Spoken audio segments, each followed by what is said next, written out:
big thing, though. Loss of hair on men and women. Yes. So this is a really big thing. So I'm all for that. You know, you want to replace that hair, go for it, you know, whether it's on your head or on your face. So these are new treatments that are being done. So come on in. Now, Dr. Mulholland, my daughter recently turned 14, and last year she started plucking her eyebrows. So I showed her how to do it, and I said, do not pluck too much because the hair might not grow back. This is true. So you don't want to pluck the eyebrows too thin, because when women do this, sometimes the follicle doesn't survive repeated plucking, and it can be at a very young age. You can have maybe hyperthyroidism or diabetes as concomitant morbidities, but most women who overpluck their eyebrows and present to, let's say, my Center for Eyebrow Transplantation did so because they just did it too aggressively. It never grows back, and they end up painting their eyebrows. Now we can apply the same techniques used for the top of the head in men and women for beard transplantation, mustache, eyelash, and eyebrow. so we're doing this procedure right now with Stephanie. So what's going on? So what happened? Stephanie had hyperthyroidism and overpluck. She overplucked. The hair didn't grow back even though she's young. And so we used the Artis robot to have a rotatory harvest. There's no scar. We harvest one at a time.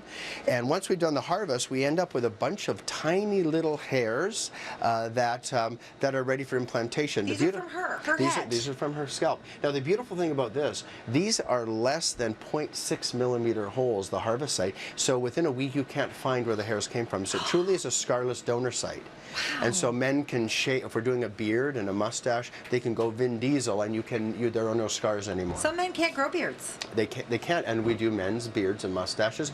Most commonly, women are brows and eyelashes, and brows from overplucking. So once we've got the hairs, we simply make these bloodless little donor sites. And if you're a little bit squeamish, you might want to turn your head. I want to do as a disclaimer, but it's kind of elegant. It's elegant. I think so too. If you like repotting plants, that's what we're doing here. Frankie Flowers would love this. He would love it. And so we take those tiny little guys. We made our little donor site recipients, and we put the donor hair into the recipient and repot. I love it. But just to be aware, the hair is from your head, so it does grow longer. So when you get it done on your eyebrows, you still have to trim them because it's like the hair on your head, even your eyelashes. So great things happening here at Spa Medica with Dr. Stephen Mulholland. All the information on breakfasttelevision.ca. Thanks for a great morning and enlightening us. Thank you so much. Take care, guys. Take care.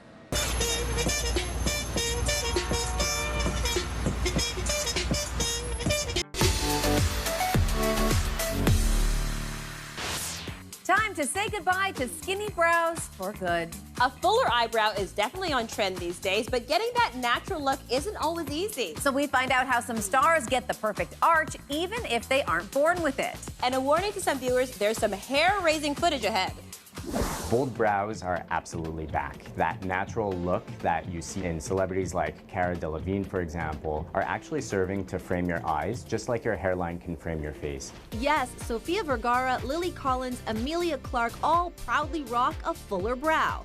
But even if your brows aren't quite so bold, there's a new option on the table. Brow transplants have become very, very popular. The most common cause as to why we see brow thinning in this day and age is just overplucking, and overzealous plucking was really the trend in the 90s, and that's something that we're trying to reverse now with eyebrow transplantation.